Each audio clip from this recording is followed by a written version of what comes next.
हम आन छत्तीसगढ़िया, हम आन छत्तीसगढ़िया, कहते हैं श्रम को अपना भगवान छत्तीसगढ़िया, कहते हैं श्रम को अपना भगवान छत्तीसगढ़िया। हम आन छत्तीसगढ़िया, हम आन छत्तीसगढ़िया।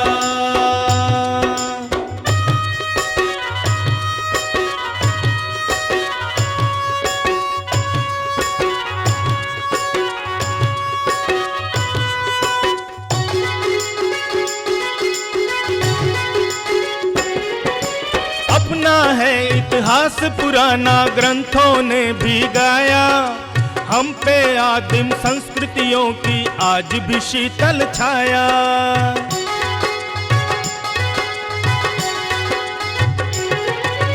भतरा हलवा गोण मारिया मुरिया और पंडों से, त्याग तपस्या सत्यवादिता हर गुण हमने पाया। नारायण बन कर देते बलिदान छत्तीसगढ़िया, नारायण बन कर देते बलिदान छत्तीसगढ़िया। हम आन छत्तीसगढ़िया। सावर टुरी उराव के जैसे तीसी फूल, सावर टुरी उराव के जैसे तीसी फूल, औ तीन रेख तोर माथ के हृदय में त्रिशूल। कवि हृदय को उद्वेलित करने वाली सांवली सलोनी उरांव कन्या के माथे पर गुदी हुई 3 रेखाओं का रहस्य क्या है? चांद से मुखड़े को बुरी नजर से बचाने के लिए कोई ढिढोना है, या सौंदर्य को द्विगुणित करने के लिए रचा गया कोई श्रृंगार, या जातीय स्मृति से जुड़ने वाला कोई प्रतीक चिन्ह? इसका सटीक उत्तर श्रीमती प्रेममणि के पास है। हमारे पुरखे लोग जब रोहतासगढ़ में थे तो उस समय युद्ध हुआ करता था, और फिर युद्ध हुआ तो हमारे उरांव जनजाति लोग 3 बार विजय हासिल किए। तो वो 3 बार विजय हासिल करने का ही ये माथे पर 3 डंडे का निशान गोदना के रूप में गुदवाए, और वो आज तक प्रचलित है। और उसके बाद फिर घुटने में भी गोदना गुदवाते हैं, और फिर पैर में गोदना गुदवाते हैं। ये ऐसा मानते हैं कि पहले ज़माने में हम जब मर जाएंगे तो हमारे साथ कुछ नहीं साथ में जाएगा। गोदना है ये कभी मिटता नहीं है, हम मर भी जाएंगे चला जाएगा हमारे साथ में। ऐसे उरांव समाज में गोदना की अपनी ही महिमा है, वो श्रृंगार का स्थायी स्वरूप है। उरांव समाज पर गहन शोध करने वाले बोनीफास तिर्की कहते हैं, रोहतासगढ़ से जब उरांव लोगों को पलायन करना पड़ा तब उन्होंने क्या किया, अपनी महिलाओं को, अपनी बहू बेटियों को सुरक्षित रखने के लिए या तो उनके लिए एक पहचान देने के लिए उन्होंने गोदना शुरू किया। और इस गोदने में उनके कपाल में 3 खड़ी लकीर का गोदना उन्होंने करना शुरू किया, और साथ में पैरों में एड़ी का पूरा हिस्सा गोदना से भरती थी। इनका मतलब होता था, लोग जैसे अपने धार्मिक विश्वास के अनुसार भूत प्रेतों पर विश्वास जरूर करते थे, और इसलिए जो बुरी नज़रें हैं उनसे बचने के लिए गोदना उन्होंने लगाना शुरू किया था। गोदना के अलावा भी श्रृंगार के प्रति स्त्रियों में सहज आकर्षण होता है। कान में पहनते थे, ताड़ पत्ता से बना रहता था, और फिर कान को बड़ा सा छेद करके उसमें डाल के पहनते थे। और फिर गले में हंसली बोलते हैं, चांदी का या गिलट का बना होता था, हंसली पहनते थे। और फिर ये लाल लाल जंगल में फलता था, बीज होता है एक घुनसी करके बोलते हैं उसको, तो उसको गूंथ करके लोग बाग गले में भी पहनते थे। और फिर हाथ में, बाह में, कलाई में, ये हल्का और बाजू कहते हैं उसको, ये दोनों हाथ में कलाई में और बाह में पहनते थे, और पैर में पैजनी पहनते थे। सरगुजा में निवास करने वाली जनजातियों में उरांव एक प्रमुख जनजाति है।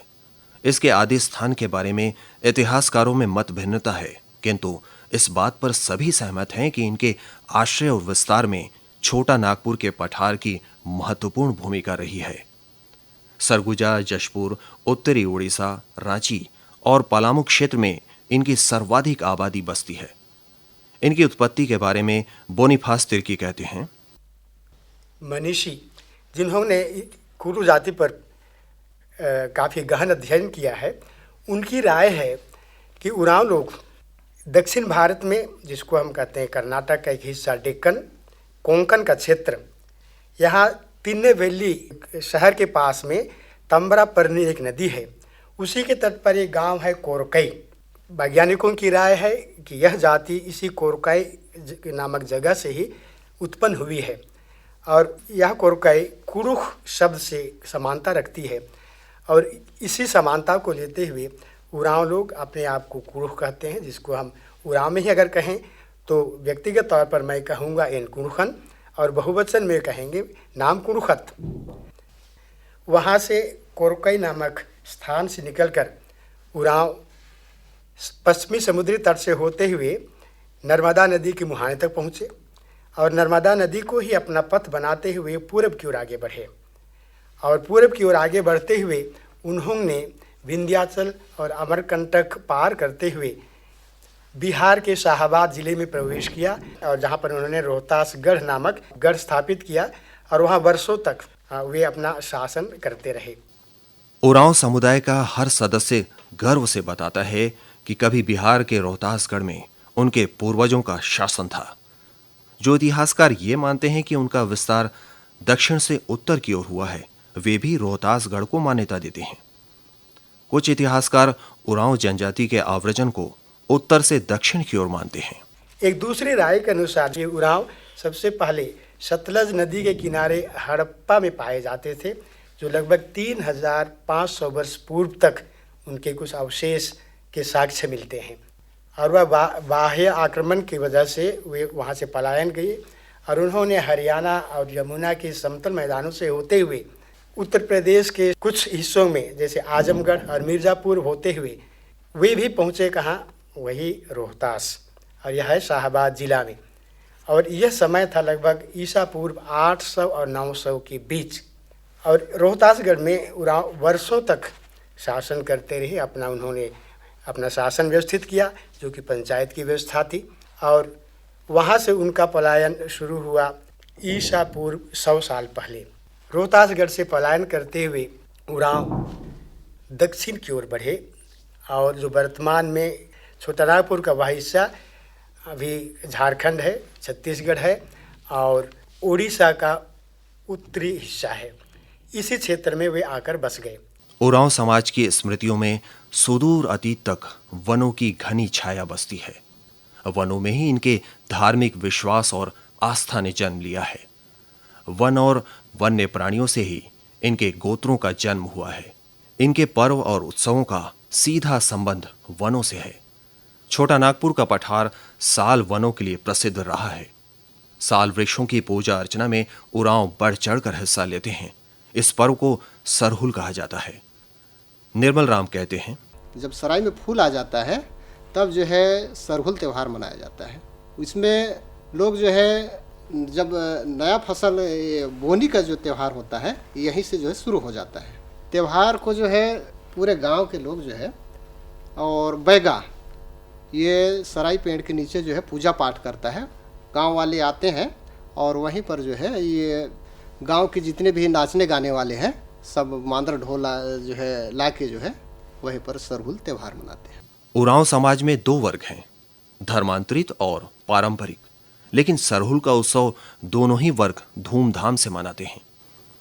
पी तिर्की कहते हैं, जहाँ जहाँ सराय का झुंड रहता है वहाँ वो सरना के नाम से उन लोग जानते हैं और वहीं पे उन लोग साल में एक बार ये सरना पूजा के नाम पर सब जमा होते हैं और वहाँ जैसे मुर्गा का छोटा छोटा बच्चा को लेके वो चावल के साथ खिचड़ी पकाते हैं और उसका सेवन करते हैं और वहीं पे जैसे हड़िया उड़िया कुछ बनवाते हैं और गांव के जितने भी बुजुर्ग लोग केवल सरना पूजा में सम्मिलित होकर हड़िया और खिचड़ी भात का सेवन करते हैं। सामाजिक उत्सव के समय डोमकच गाया जाता है। इसके गीत समाज में अत्यंत लोकप्रिय हैं।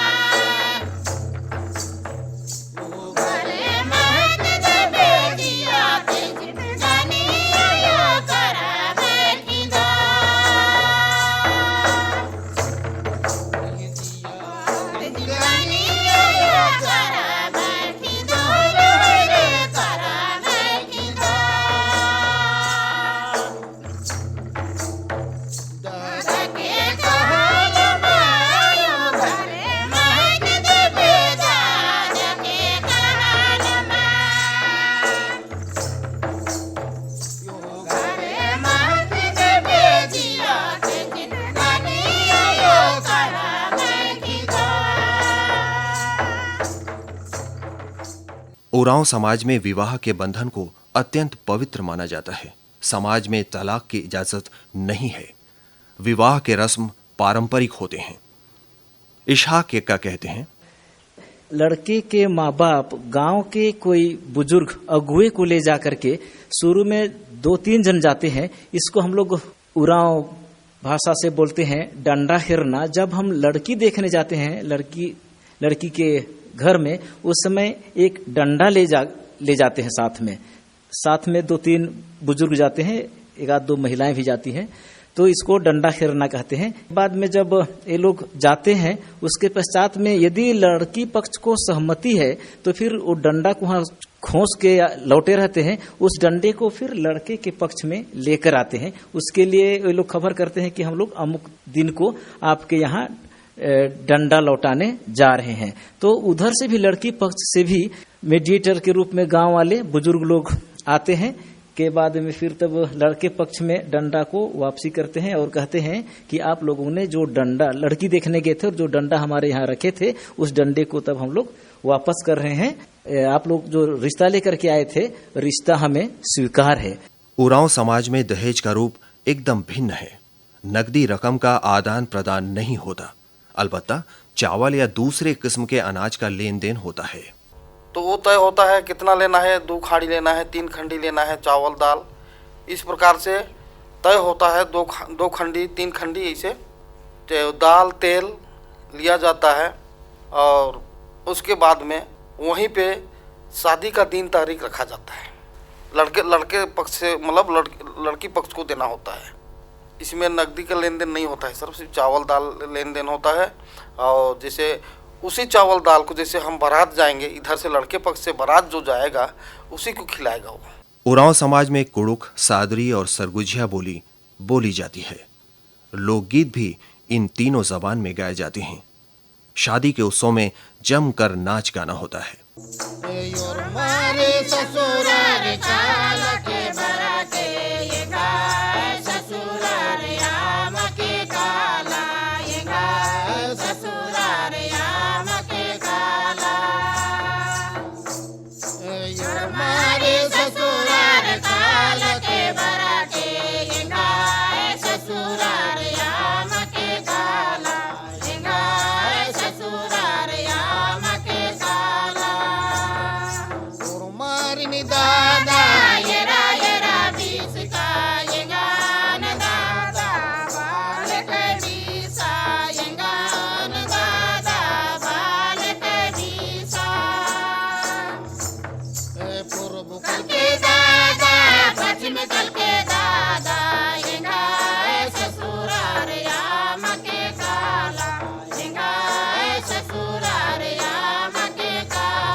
उरांव में शगुन विचार भी होता है। अपशकुन भी हमारे रीति रिवाज में देखा जाता है कि जब लड़की देखने जा रहे हैं, मान लीजिए रास्ते में जाते समय कोई खाली घड़ा लिए हुए पानी भरने जा रहे हैं तो उसको अशुभ माना जाता है। साथ में जब वो ये लोग पहुंच जाते हैं, मान लीजिए सुबह का समय में पहुंच गए हैं और घर द्वार झाड़ू बुहार हो रहा है तो फिर उसे भी अशुभ मानते हैं। और जब लड़की देखने जाते हैं शुरू में, उस समय भी ढिबरी या लालटीन, जो कुछ भी मतलब प्रकाश करने के लिए प्रयोग में लाया जाता है, ढिबरी या लालटीन, उसको रात भर जलाए रखते हैं। मान लीजिए लालटीन या ढिबरी रात में बुझ गई, उसको भी अशुभ माना जाता है और बात वहीं से कट ऑफ कर दिया जाता है। तो फिर बात आगे नहीं बढ़ती है।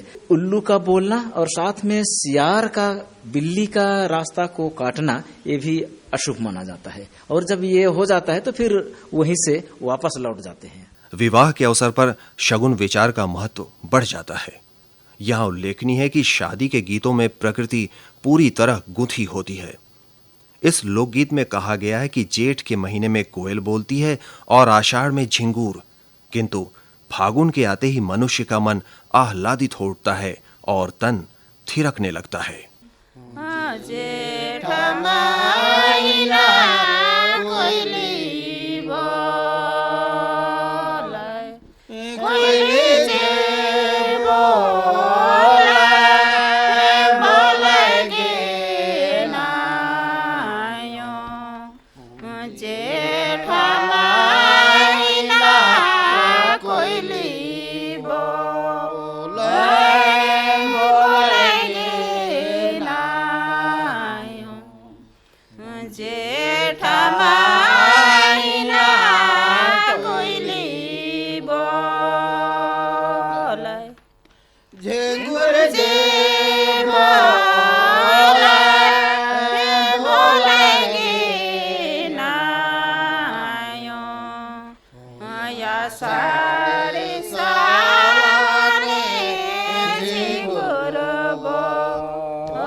उरांव जनजाति में जन्म संस्कार धूमधाम से संपन्न किया जाता है। प्रसूता जब तक शुद्ध नहीं हो जाती तब तक छूत माना जाता है। फिलोमन टोप्पो कहते हैं, हम लोग के समाज में उरांव सब जनजाति में उसको कुसरैन बोलते हैं। वो महिला लोग जो दो या एक या दो महिलाओं को बुलाते हैं, वो कुसरैन बोलते हैं उनको। तो ही महिला लोग जब तक उनको बच्चे नहीं हो जाते हैं तब तक मतलब उनको देखरेख करते रहते हैं और वहां दूसरे लोगों को और अन्य पुरुष वर्ग सबको जाने नहीं देते हैं वहां पे। तो महिला लोग ही उनकी देखरेख करते हैं। जब बच्चा पैदा हो जाता है तब उसका नाभि वो तांबे के सिक्का में काटते हैं और उसको वो छुरी से काटते हैं। जब नाभि को काटते हैं तो उसको रस्सी से बांध देते हैं और उसको बुडरी काटना बोलते हैं। और बच्चा पैदा हो जाने के बाद जब तक नाभि नहीं गिरता है तब तक उसको छुआछूत मानते हैं। उसको घर के अंदर खाना पीना बनाने के लिए नहीं देते हैं। जब नाभि गिर जाता है उसकी माँ वो दरवाजा के पास ही गड्ढा खोद के गाड़ देते हैं। उसके बाद में वो नहाने जाती है और नहा धो के आती है और उसी दिन से उसका छुआछूत खत्म होता है। स्त्री जब नहाने के लिए जाती है कुआं में या नदी में या झरने के पास, नहा धो लेती है तो फिर कुएं में जो लकड़ी का होता है उसमें वो सिंदूर लगा के आती है। उसी से पूरा जानकारी हो जाता है कि अब ये पवित्र हो गई है। अब वो कहीं भी आ जा सकती है या कहीं भी आ सकती है। शिशु के आगमन पर परिवार पूर्वजों के प्रति कृतज्ञता ज्ञापित करता है। चारों ओर उत्सव का माहौल बन जाता है। नृत्य गीत से नवजात का स्वागत किया जाता है। धरती धरी धरी जना मन गे आयो, ओ धरती धरी धरी जना मन आयो मोर जना मन गे आयो, ओ धरती धरी धरी जना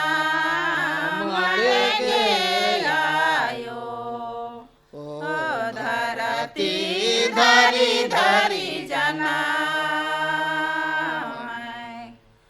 जना मले आयो मोरा जना मले गे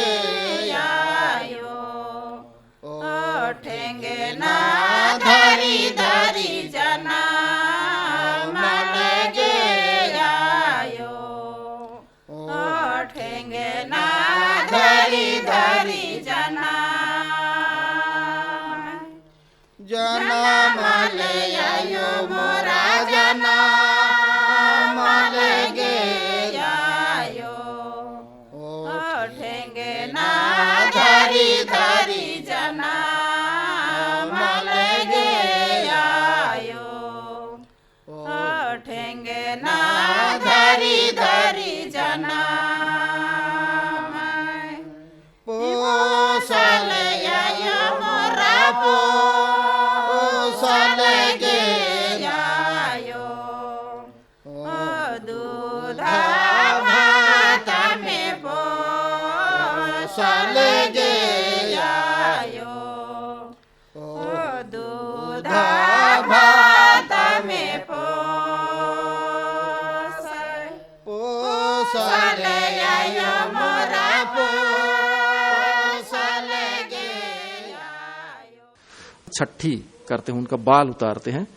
तो बाल उतारने के लिए भी जो उनके बच्चे के भाई हो या तो उसके दादा हो, वो सब मतलब कि उसके बाल को उतारते हैं। फिर उसको एक दोना में रखते हैं, बाल को दोना में रखने के बाद में उसको एक बर्तन लाते हैं, कांसे का बर्तन, और या तो उसमें पानी रखते हैं। फिर धान लाते हैं एक दोना में, और उसमें पहले पीतर उतारते हैं। पीतर उतारने के लिए एक दाना धान को मतलब कि पूरा उसका छिलका निकालेंगे, उसको डालेंगे ईश्वर के नाम से।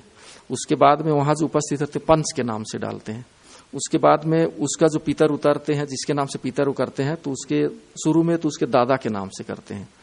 तो अगर वो तीनों अगर जुट जाता है तब वो बोलते हैं कि हाँ उसके पीतर मतलब कि दादा के पीतर से है। और यदि वो नहीं जूमता, अलग अलग मतलब कि घूमता है, पानी में तैरता है, तब उसकी दादी के नाम से उतारते और दाना डालते हैं। जब उससे भी जब नहीं पकड़ता है तब उसके नाना के तरफ वाला को लेते हैं। तो वो यदि वो सब मिल जाते हैं तब बोलते हैं कि सब वो नाना नानी दादा दादी सब आए हैं बोल के। और नहीं मिलते तब तक डालते रहेंगे उसको। और जिसको देखेंगे जिसके नाम से वो दाना सट गया, वो पंच वो पहले उसको सटाते हैं। अगर वो दोनों सट जाता है तब बोलते हैं कि हाँ इसके नाम से पीतर है। जब वो सट जाता है तो उसको पानी में डुबा देते हैं। पानी में डुबाने के बाद में पानी को छानी में फेंक देते हैं, या तो बच्ची के ऊपर ही डाल देते हैं उसको। और बच्ची को लेके जहां पानी गिरता है छानी से वहीं पर सुला देते हैं वहां पे। और उसके बाद बाल जो उतारते हैं, उसको लड़की रहती है उसको नदी में बहा देते हैं, और लड़का रहता है या तो उसको डाड़ी वो कहीं चुआ रहता है पानी, उस जगह में लेके रख देते हैं। और वो मानना है कि ये दोनों बाल मतलब कि बरसात में बह के जिसे वहां दोनों मिलते हैं, आगे जाके जो जिस लड़की के साथ मिलता है या तो लड़के के साथ मिलेगा, उसी के साथ उसकी शादी का संबंध जुड़ता है। इससे मतलब कि विश्वास था उस समय। पारंपरिक उरांव समाज में महुआ से बनी शराब और अनाज से बने हड़िया का चलन काफी ज्यादा है। सरगुजा की जनजातियों में ऐसे मनीषियों का प्रादुर्भाव हुआ जिन्होंने शराब के खिलाफ व्यापक आंदोलन छेड़ा। इनमें राजमोहिनी देवी और गहिरा गुरु के नाम उल्लेखनीय हैं। गहिरा गुरु का पारंपरिक उरांव समाज पर गहरा असर पड़ा। बड़ी संख्या में लोगों ने मांस मदिरा का त्याग किया और भगत कहलाए जाने लगे। लेकिन पारंपरिक आस्था और विश्वास की धारा वैसी ही बहती रही। अंधविश्वास बना रहा। हारी बीमारी में डॉक्टर से ज्यादा भरोसा बैगा पर किया जाता रहा।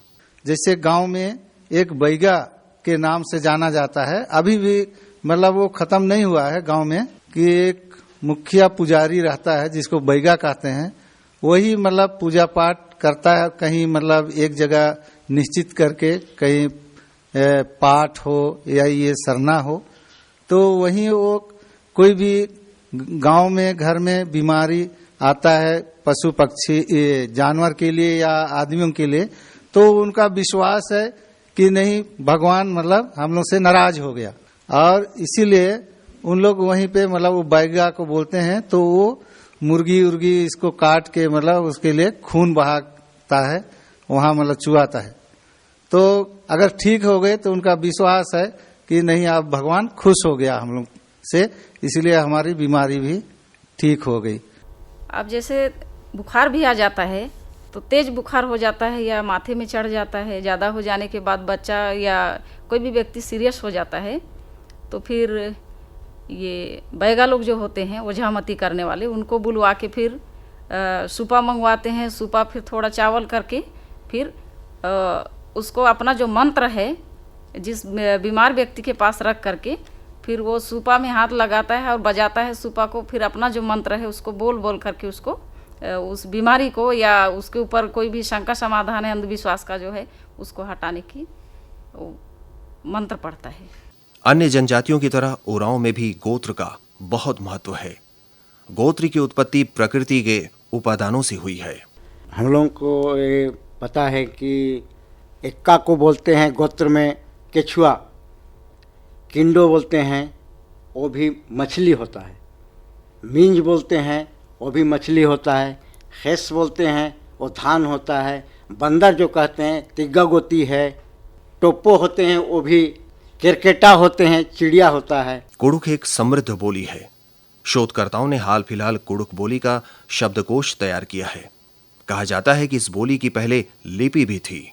कहा तो जाता है कि कुड़ुक बोली की स्क्रिप्ट है जो कि उरांव के लंबे प्रवास के दौरान कई उथल पुथल से गुजरते हुए उन्होंने वह जो लिपि है वह खो दिया है और अभी झारखंड में इसके लिए कुछ जोर किया जा रहा है जो कि एक नई लिपि का इजाद किया गया है जो अभी तक प्रचलित नहीं हुआ, प्रचलन उसका नहीं हुआ है। झारखंड सरकार उसको बढ़ावा जरूर दे रही है, परंतु अभी तक कि उरांव उनकी अपनी लिपि थी उसके लिए स्पष्ट और कहें कि प्रमाणित कोई सबूत अभी हमारे हाथ में नहीं है। धर्मांतरित उरांव मृतक को दफनाते हैं, जबकि पारंपरिक उरांव सुविधा अनुसार दोनों प्रथाएं अपनाते हैं। मर जाते हैं तो अपने अपने आदमी को सबको बुलाते हैं और आ जाते हैं तो उसको नहवाते धोआते हैं और तेल उल लगाते हैं और मस्त श्रृंगार के घर से दफना निकले जाते हैं। जलाते भी हैं दफनाते भी हैं, दोनों करते हैं। और वहाँ ले जाके धान ले जाते हैं और दाल उल ले जाते हैं। मरने के बाद अब खाना बनाते हैं, खाना खिलाते हैं। वहाँ गड्ढा के पास चाहे वो लकड़ी के पास ले जाके वहाँ डालते हैं, फिर जला देते हैं। समय के साथ उरांव समाज के रीति रिवाज, धार्मिक आस्थाएं और रहन सहन में बहुत फर्क आया है, किंतु एक चीज आज भी नहीं बदली। यह समाज अपने पुरखों को बेहद शिद्दत से याद करता है। उनकी स्मृति में प्रतिदिन भोजन से पहले एक छोटा सा अंश जमीन पर डाला जाता है। पुरखे ही तो थे जिनके कारण आज भी उनका अस्तित्व बना हुआ है। पुरखों को याद किए जाने वाले गीतों में कृतज्ञता का भाव स्पष्ट महसूस किया जा सकता है। नम पुरखार सुरुनु भया रे रुई दास पटे ननु रे चार रे रुई दास पटे ननु रे कानो मो याकल परता याणिसी यार या सानी में डेरा बसाना जार रे या सानी में डेरा बसाना। हम छत्तीसगढ़िया, हम छत्तीसगढ़िया, कहते हैं श्रम को अपना भगवान छत्तीसगढ़िया, कहते हैं श्रम को अपना भगवान छत्तीसगढ़िया। हम छत्तीसगढ़िया, हम छत्तीसगढ़िया।